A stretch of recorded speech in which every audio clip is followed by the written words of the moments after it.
Well, good morning, folks. This is Susan reporting here from home.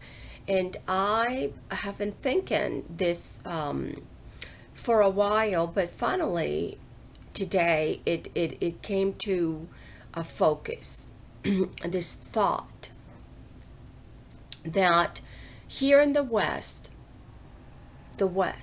when we say yes, we go like this. When we say no, we go like this.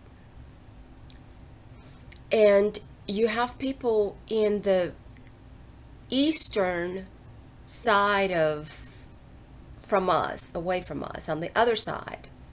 They use this head movement in India. And also in Thailand, in some of those, Nepal, in some of those Asian countries, they use this movement of the head, which is very unnatural for us, but for them is seen as it's like they're making an effort, and it's very graceful, and it's very refined. It's almost like ballet. Here we make an effort and bring out something that's not, naturally a natural movement. So it's a very graceful thing. You have to make an effort, and it's about self-control.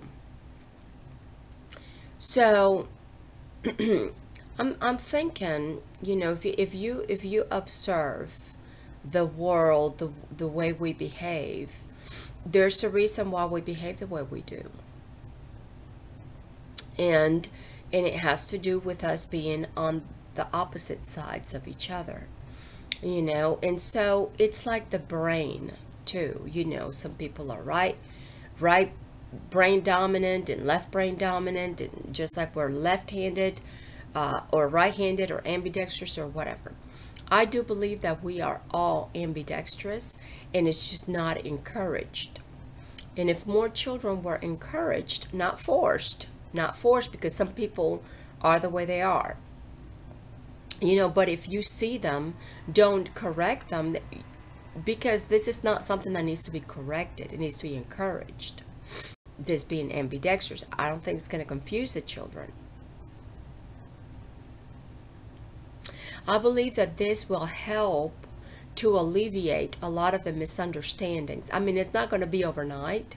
It's not going to be like overnight the humanity is going to be, oh, I understand you. No, it's going to be a few decades. But if we start working toward it now, then eventually we'll have the humanity that should have been, what God intended.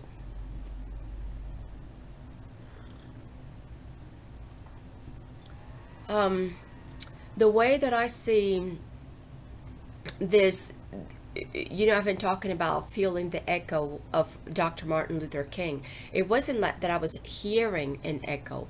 I was feeling it. And I don't know how to explain it because I'm not a physicist. All I can do is look up videos and try to put it together as best I can.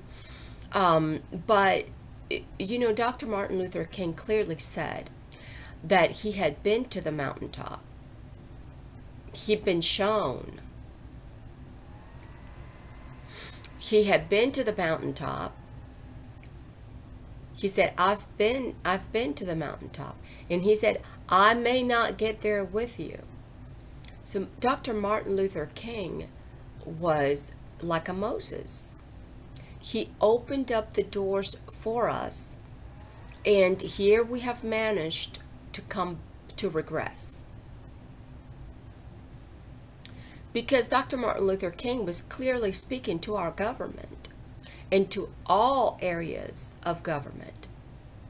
He was speaking to all branches, and they saw him as a threat because he was threatening without threatening their mission. And their mission was Antichrist. Because if you look at what happened in Vietnam, that whole massacre was a massacre for all involved, Americans, Vietnamese and Americans. So Dr. Martin Luther King knew the root of the problem, and that was evil. And anytime a man stands up for what is right, you just need to know that they are sacrificing themselves so that others don't have to die. And had he lived, Vietnam wouldn't have happened, or it probably wouldn't have been as long. It wouldn't have been as long. Let me rephrase that. It probably would have happened, but not as long as it did. Had JFK lived, the war in Vietnam would not have taken this long. And the way these people get taken out is the little person gets blamed for it. Oh, some crazy guy, he had mental issues. And then they just wash their hands off of it. Well, why would you want to work? And this is addressing not just our government, but all governments. Why would you want to work for a government that is constantly threatening your life? Because if you were to speak up, you are endangering your life or the life of your children. But if you keep silent, you are, it's almost like you are backstabbing yourself and what America, the foundation of America, was all about. You're backstabbing your children and their descendants, even after you're dead, because you failed to stand up for what was right. You went along for your own safety, which is no safety at all. Because at any point, so it's like you live in fear. Why would you want to work for a government that does not allow you to come forward without you fearing punishment? I wouldn't want to work for a company like that. I want to work for a company that says we have an open door policy. You can report fraud, waste, and abuse. When I worked in the Air Force, when I was an airman, I clearly remember learning some good principles. And the most important one was that you could come anonymously and report fraud, waste, and abuse. And nobody was going to know who did it. It was just going to be a report anonymously. And I never reported anything. But, you know, I thought that was pretty cool. I enjoyed being in the Air Force.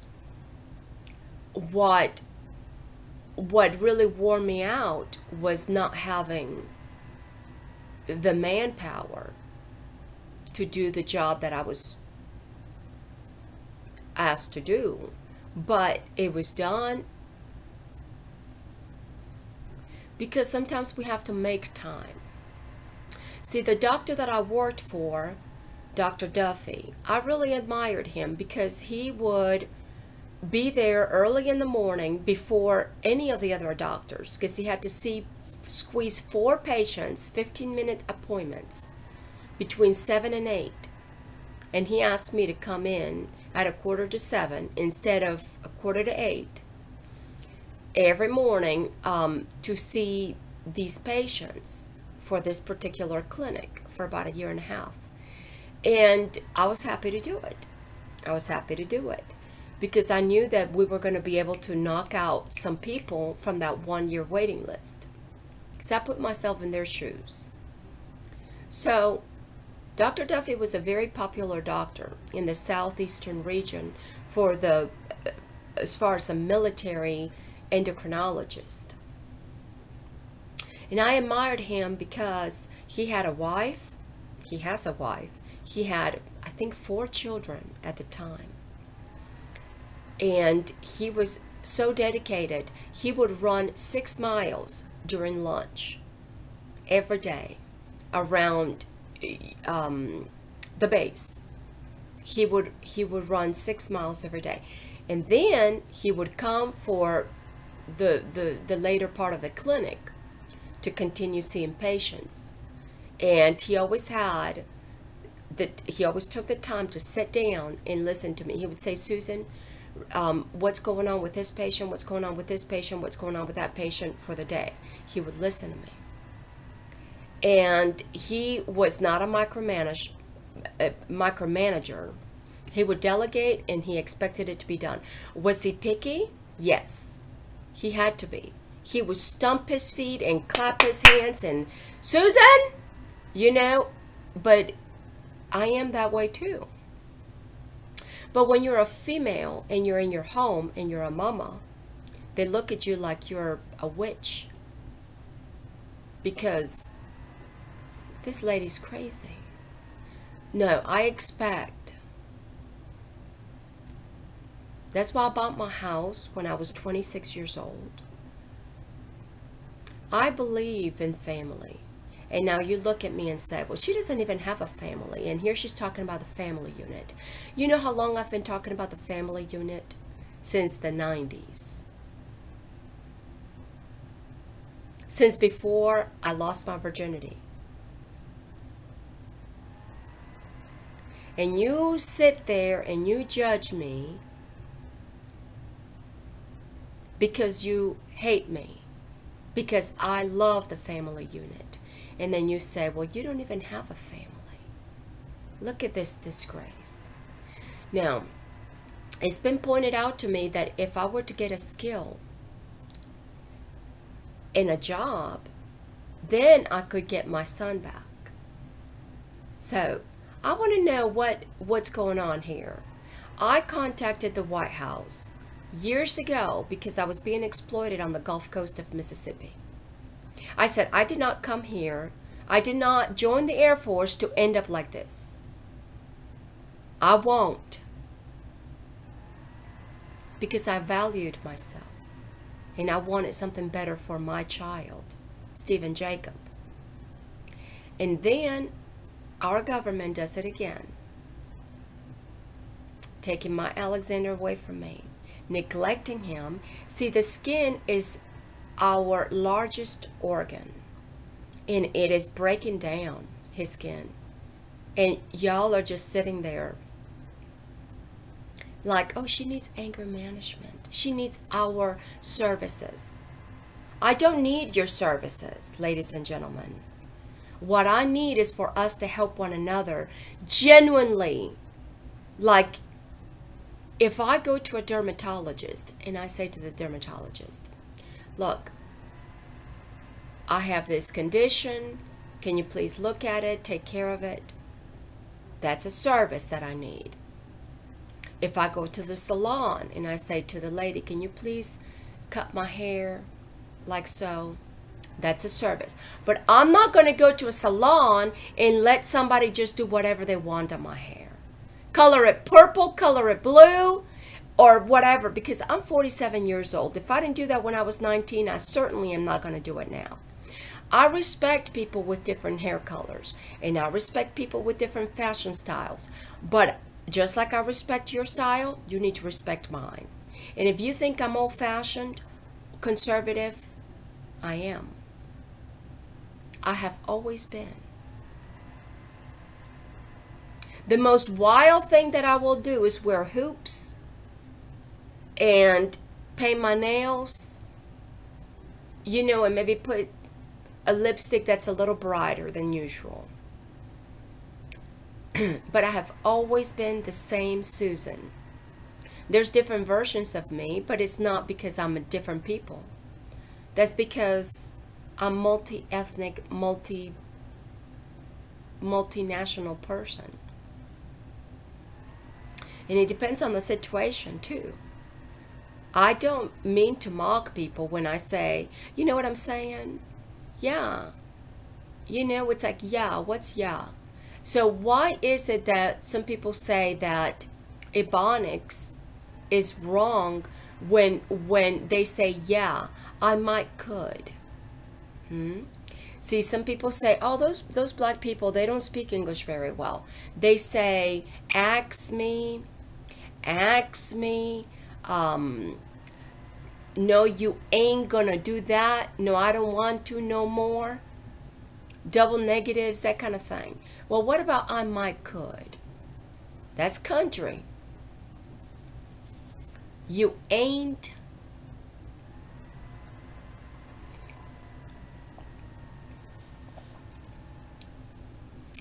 We need to understand that just because somebody has an accent, that has nothing to do with their intelligence. Language is a beautiful thing, and freedom of expression is a beautiful thing. So when the doctor would stump his feet and go like this, I knew that meant now. Okay? Now, because I worked for him. I knew why. Other people saw it like, oh, he's treating you like a dog. I had a nurse tell me that. I didn't never feel that way. Dr. Duffy never abused his power. He never trespassed. He never once said anything to me inappropriately. He never once touched me inappropriately. He was always about his wife and his children, and he even volunteered as a soccer coach for his children's team. I admired the man. I never spoke to him inappropriately. I never touched him inappropriately. There was a mutual respect.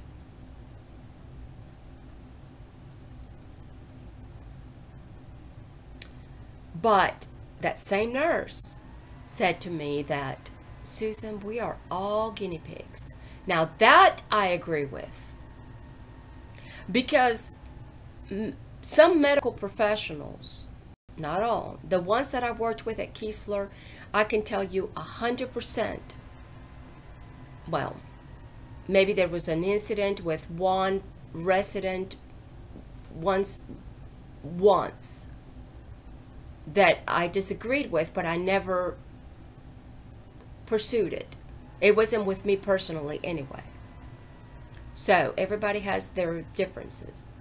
But I can say that I never worked with any doctor, nurse, or other medical technician that was engaged in anything that was unethical, that I'm aware of,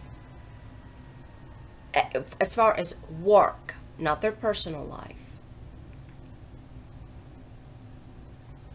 But when I left Keesler and I ended up going back to the medical field, even though I wanted to study culinary nutrition, I did see a lot of unprofessional, unethical behavior from the staff, doctors and nurses and techs in the civilian setting. And even patients were complaining about it. So this is why I enjoyed the military. There are some really good things that come out of the military. But I don't agree in war for the sake of it, just to create guinea pigs. Because if we are not reminded of the history, the recent history with massacre, otherwise known as war, because these people who come up with these strategies for war, they are getting paid to use their God-given brain to come up with strategies to kill others. And if we, the militaries of the nations, used these strategies to genuinely help one another, we would see that we're not losing money, we're not losing lives, we're not losing our time or our God-given gifts in our technologies. We would gain.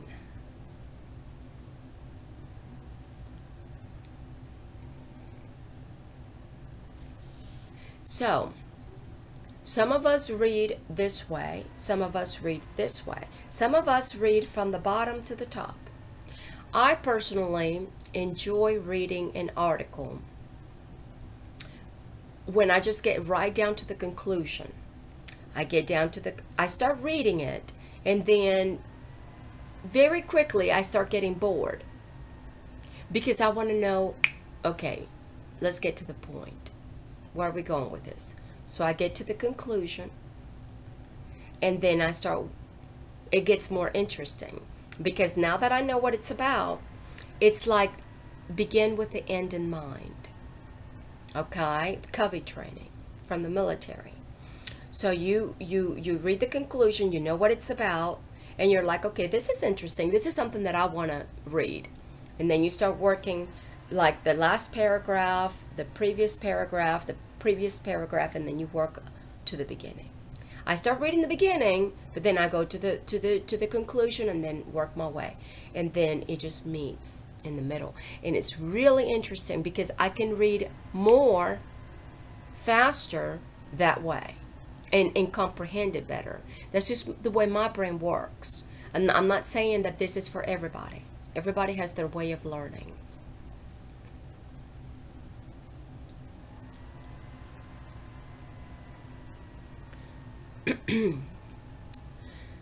And when I was in the military, working for Dr. Duffy, I had to take these records, medical records, that were exclusive to the infertility clinic, and we had to store them.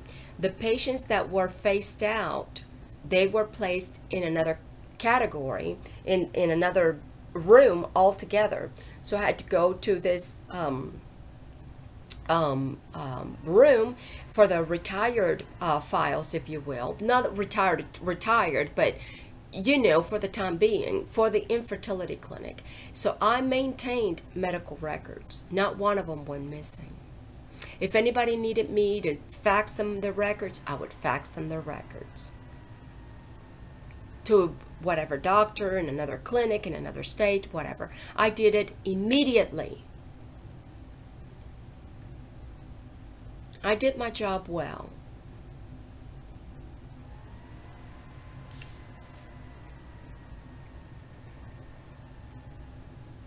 And some people say, well, why didn't you stay in the medical field?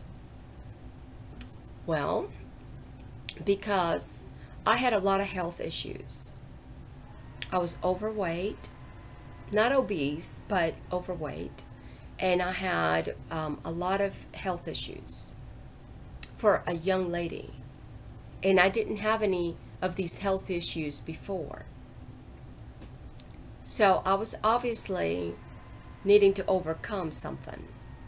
And then I took a nutrition class in college, and with Dr. Lynn Lohmeyer. She's the best nutrition professor that I have ever had.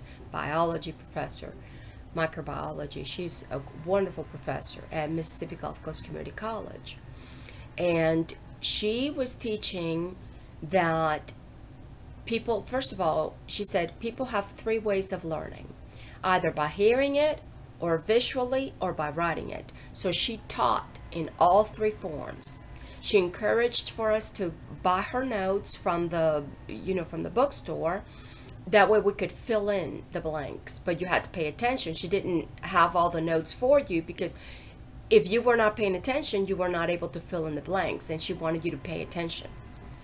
And so she would have visuals, and she would speak, and then she would have you write it down. It was a wonderful way of learning. I really enjoyed her thoroughly. And we would have intelligent conversations, her and I. She didn't see her students as less. She saw them as, hey, these could be my colleagues, or these are the future, so I've got to teach them right.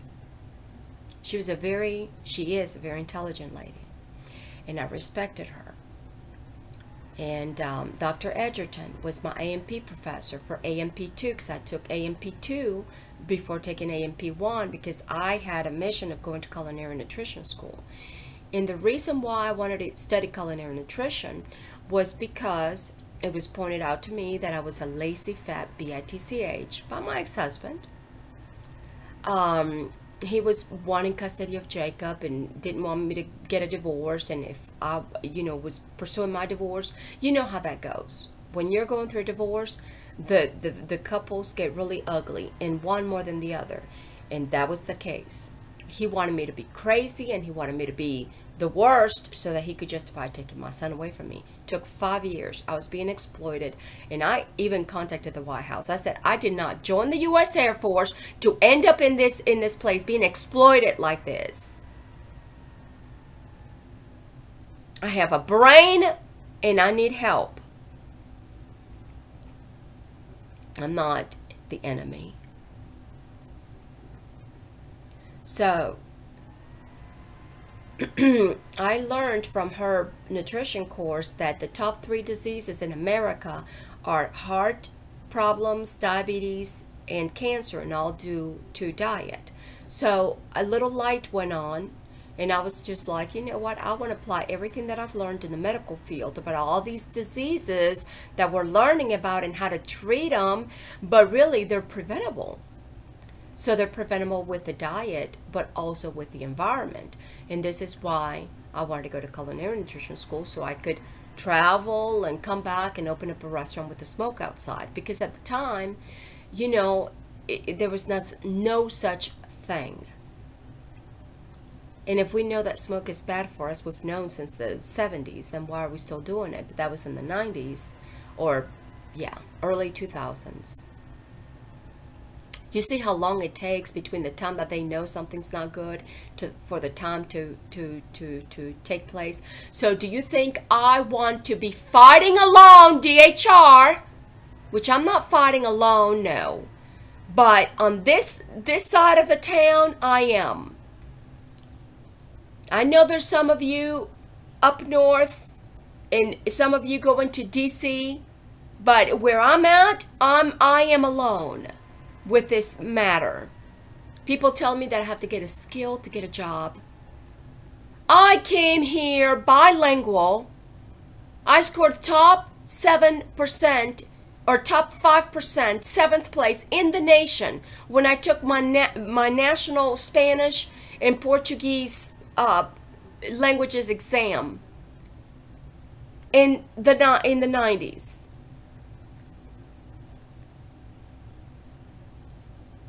I went in the Air Force and was honorably discharged with a good conduct medal and scored top 90% or above 90% on both my upgrading tests. I had potential. I have potential. But when you're young, you have even more of a chance. But that's not what they wanted to use me for. So I contacted the White House. I said, I will not have this. And it was talking to the wall. They probably said, look, this lady's talking about the victory surah in the Quran. She's a Muslim. No, I'm not. But I respect Muslims. I'm not afraid of Muslims. I'm not afraid to tell a Muslim, even a radical Muslim, ask him, where do you come from? And he'll say, from a woman. And I'll ask him, who nursed you? He'll say, my mother. And I will ask him, do you love your mother? And he will probably say yes. And I will ask him, do you love women? And he will probably say yes. We Muslims protect women. And then I will ask him, then why do you take young children away from moms to make them soldiers of a war to fight for a cause. And I will say, I'm on a mission too. I'm on a mission, and I am from the military of Jesus Christ. Let us meet at the cross of truth. Allah is God.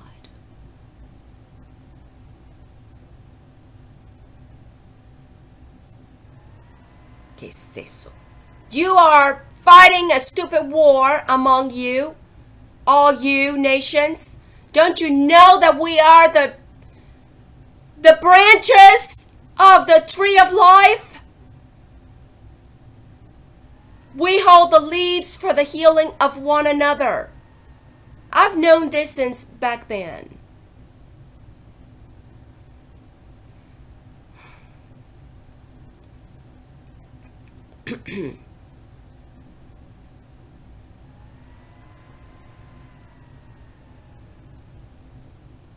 So, Dr. Martin Luther King said, I've been to the mountaintop.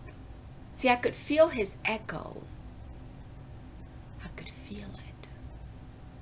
And I didn't see him until recently. But for years I could feel him. And then, finally saw him. And he said, 16 minutes and 35 seconds, but it was a delayed reaction, and he was already gone.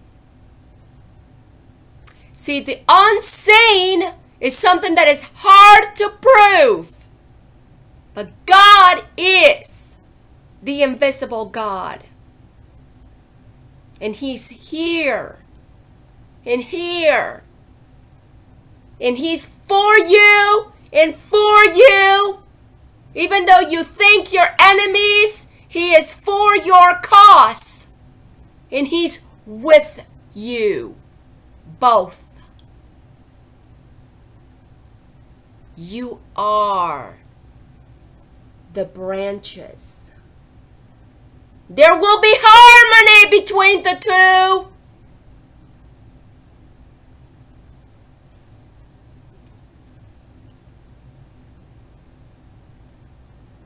Some people don't want to accept the fact that women can prophesy. They say no, that's not right. Read your books. Eminem equals E. Moses and Miriam equals Exodus.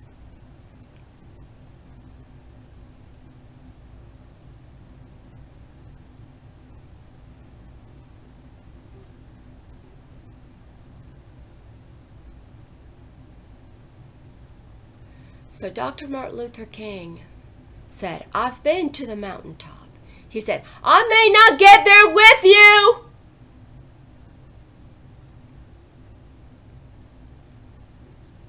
But he spoke.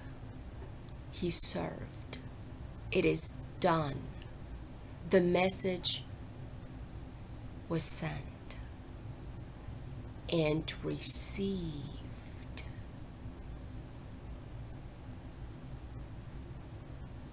We all have a mission. We all have to sacrifice ourselves for God without killing one another. You want to sacrifice yourself? Sacrifice yourself. Not our children. Because it is against the law of God to sacrifice children to a false god. You want to sacrifice yourself? Come to the cross of truth. We will meet there.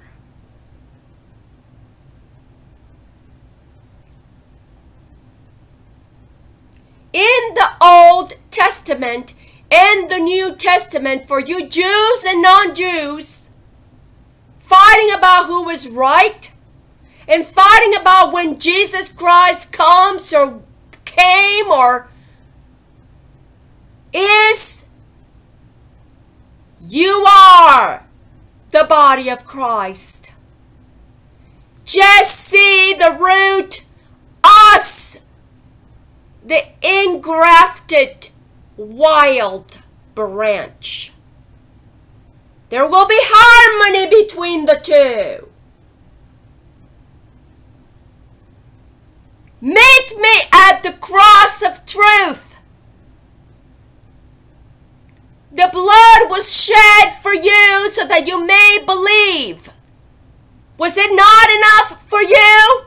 If it wasn't enough for you, it never will. But today is the proper time. The time has come.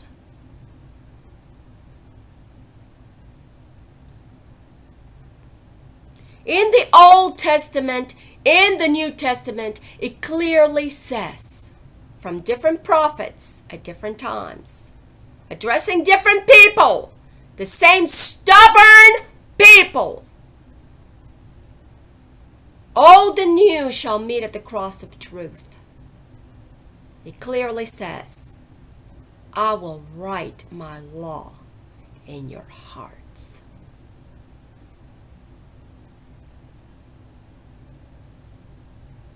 And he delivers his promise.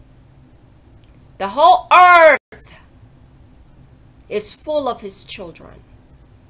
The whole earth is being called to come together, to gather. He's gathering his faithful remnant. The believing men and women, regardless of your religion, because faith is above religion and God is above faith. God gave you your freedom to choose your religion. He has given you a religion according to your language and your culture. And it is not wrong. It is your right. Literally, your right. But the believing men and women who believe in the Savior, in our Savior, in our Allah, in our God Elohim, He is one true God above all humanity.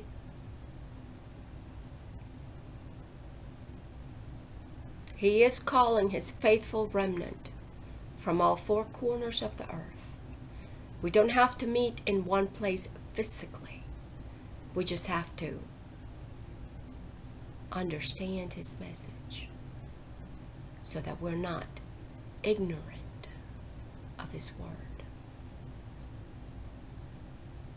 There will be no more excuse to say, well, I didn't know. For you will know God, for He will be with you in the midst of you as a humanity.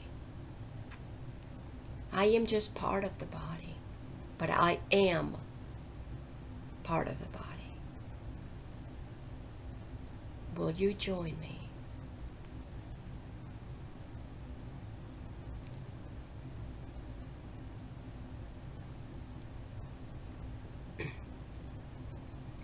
We are the body of Christ standing on that mountain, freeing those who are oppressed, exploited, enslaved by one another, because we do that. God doesn't.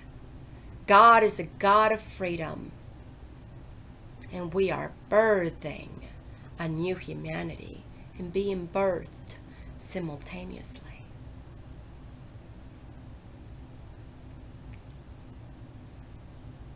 It is like coloring your hair. If you are coloring your own hair, you are coloring the hair, and your hair is being colored. You're painting your nails. You are painting your nails, and your nails are being painted. You're painting your face.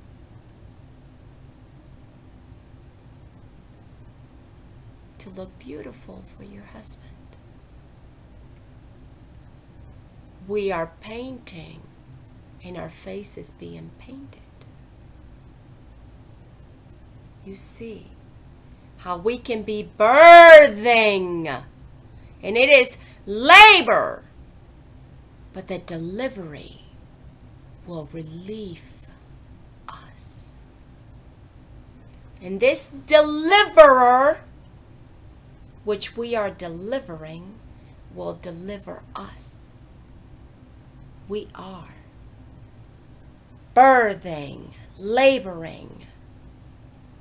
And when we deliver this truth, it will deliver us. We are birthing and being birthed. New humanity. So whether you go like this,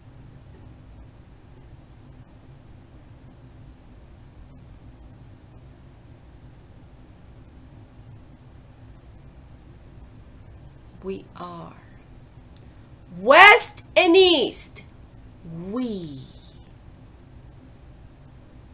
in his image. And we are meeting at the cross of truth, because we equals me with Moses and Elijah. Moses and Elijah. We are the two branches, the two trees becoming one. We are the two anointed.